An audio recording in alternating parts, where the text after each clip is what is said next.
தனியா பொடி பண்ண போகிறோம். இதுவும் ஒரு வித்தியாசமான ஒரு இந்த பருப்பு பொடி அந்த மாதிரியான டைப். இது சூடான சாதத்தில் போட்டு சாப்பிட்றதுக்கு. அதுக்கு நான் இன்றைக்கி வந்து ஒரே ஒரு டீஸ்பூன் எண்ணெய் எடுத்துட்டுருக்கேன். அதில் ஃபஸ்ட்டு நம்ம மிளகா வத்தலை வறுத்துற போகிறோம். நான் இன்றைக்கி 1 கப் ஆஃப் தனியாவும் எடுத்துக்கிறதுனால அதுக்கு ஏற்ற மாதிரி அளவு சொல்கிறேன் உங்களுக்கு. இது வந்து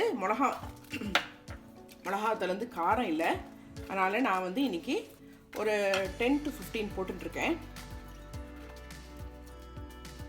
நீங்கள் வந்து உங்கள் மிளகாவோட காரத்துக்கு ஏற்ற மாதிரி அதை சேஞ்ச் பண்ணிக்கோங்க.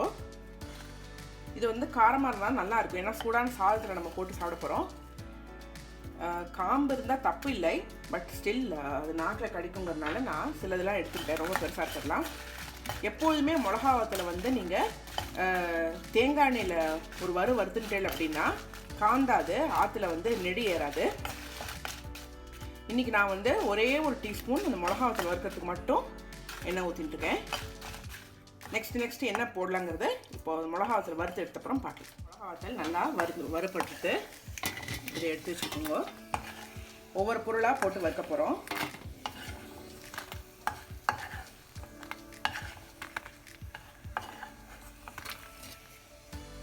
இந்த எண்ணெயிலேயே நான் இன்றைக்கி 1 கப்பு தனியா எடுத்துக்கிட்டேன், 1 கப்பு கடலைப்பருப்பு, ரெண்டுத்தையுமே நல்லா மீடியம் ஃப்ளேமில் வச்சு வருங்கோ.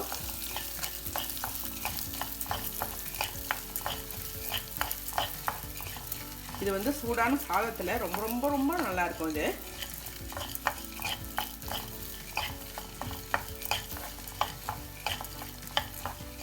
பாருங்க, நல்லா செவக்க வந்துடுது.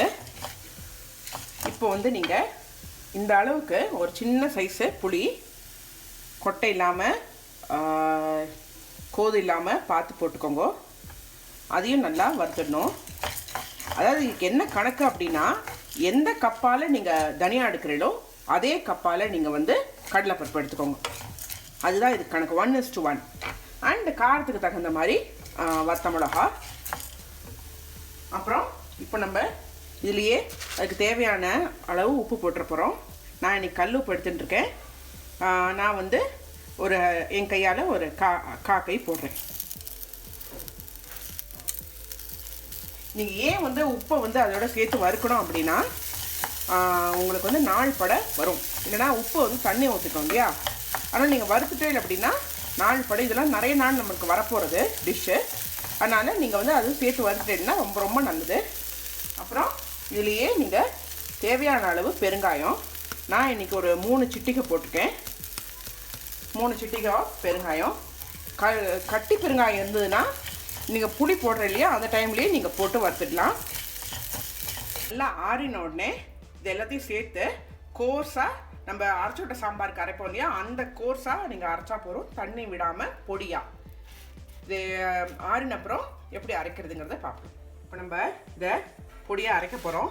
ஃபஸ்ட்டு மிளகா வத்தலை போட்டுக்கோங்க. மிளகா வத்தல், உப்பு கலந்த தனியா, கடலைப்பருப்பு அண்ட் புளி. இந்த பொடியை நீங்கள் வந்து பண்ணி வச்சுட்டேன் அப்படின்னா சாத்தில் மட்டும் இல்லை, நீங்கள் வந்து பொடி தோசை கூட யூஸ் பண்ணிக்கலாம். அப்படி இல்லைன்னா கறிக்கெலாம் கூட நீங்கள் இதை டக்குன்னு கூட போட்டுக்கலாம். ஆனால் இது வந்து நான் வந்து சாதம் தான் ஃபஸ்ட்டு சாப்பிட்டுருக்கேன், ரொம்ப ரொம்ப நல்லாயிருக்கும். சூடான சாதத்தில் நல்லெண்ணெய் ஊற்றி இதை போட்டு ஃபஸ்ட்டு சாப்பிட்லாம். இப்போ எப்படி அரைச்சி வருதுங்கிறத பார்க்கலாம். எப்படி அரைஞ்சி வந்திருக்குன்னு பார்க்கலாம். இந்த மாதிரி கோர்ஸாக அரைச்சி போகிறோம். ரொம்ப விழுமுன்னு அரைக்க வேண்டாம். ஃபஸ்ட் கிளாஸாக தனியா பொடி அரைஞ்சி ரெடியாக வந்துடுது.